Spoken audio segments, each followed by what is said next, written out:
রাজনৈতিক দলগুলোর মধ্যে অ্যাপারেন্টলি মনে হচ্ছে যে কিছু ভুল বুঝাবুঝি আছে। বিএনপি জামাত থেকে শুরু করে একজন আরেকজনের বিরুদ্ধে কথা বলছে। আমি মনে করি না যে রাজনৈতিক দলগুলোর সাথে কোনো ভুল বুঝাবুঝি আছে। যেটা হচ্ছে, প্রত্যেকটা রাজনৈতিক দলের নিজস্ব রাজনীতি আছে। এই নিজস্ব রাজনীতি করতে গিয়ে তার নিজের যে ভোট ব্যাংক আছে, তার যে জনগণ আছে, তার কাছে তার কথাটা তাকে বলতে হয়। তো এই বলার ভিতরে কোনো দোষের কিছু নাই, এটা বলাটাই ন্যায্য এবং এটাই হচ্ছে গণতন্ত্রের সৌন্দর্য। আমরা বলেছি যে এই ফিলিংসটা এই কারণে হচ্ছে, যেহেতু গত 16 বছর আমরা একটা মাত্র ওপিনিয়নে অভ্যস্ত হয়ে গেছি।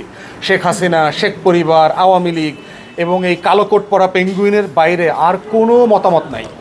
এই বাস্তবতায় আমরা বোধ করছি যে গণতন্ত্রের এই যে বৈচিত্র্য এবং সৌন্দর্য, এটা মানুষ ভুলে গেছে। তাই রাজনৈতিক দলগুলোর ভিন্ন ভিন্ন মত থাকবে, তর্ক থাকবে, আলাপ থাকবে, পাবলিকলি আমরা এগুলো নিয়ে কথা বলবো।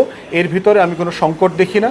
এবং না দেখার বড় প্রমাণ হচ্ছে, গত সপ্তাহে অন্তর্বর্তীকালীন সরকারের ডাকে সকল রাজনৈতিক দল কিন্তু একসাথে মিটিং করতে গেছেন জুলাই বিপ্লবের ঘোষণাপত্র তৈরি করবার জায়গায়, এবং তারা সেখানে একমত হয়ে আসছেন।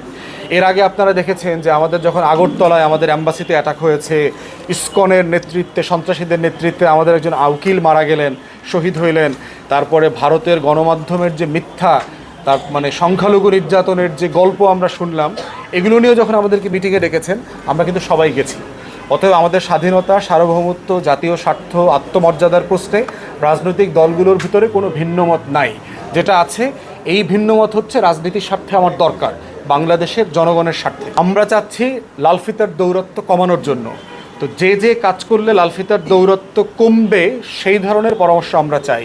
আমরা ইতিমধ্যে আমাদের দলের পক্ষ থেকে প্রস্তাব করেছি যে কেন্দ্রীভূত এই আমলাতন্ত্রের রিক্রুটমেন্ট প্রসেস বাতিল করে দিতে হবে। বাতিল করে দিয়ে আমলাতন্ত্রকে ঢেলে সাজানো দরকার, বিকেন্দ্রীকরণ করা দরকার, স্থানীয় প্রশাসনের সাথে ট্যাগ করা দরকার।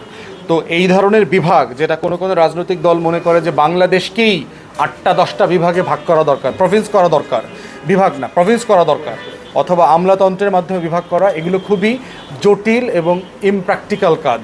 ইতিমধ্যে আমাদের তো বিভাগ আছে, দেখেন, পুলিশের বিভাগীয় রেঞ্জ অফিসার আছে, তারপরে আমলাতন্ত্রের বিভাগীয় কমিশনার আছে। তাতে কি আমাদের জেলায় উপজেলায় সার্ভিস সেবার মান বেড়েছে? বাড়ে নাই তো।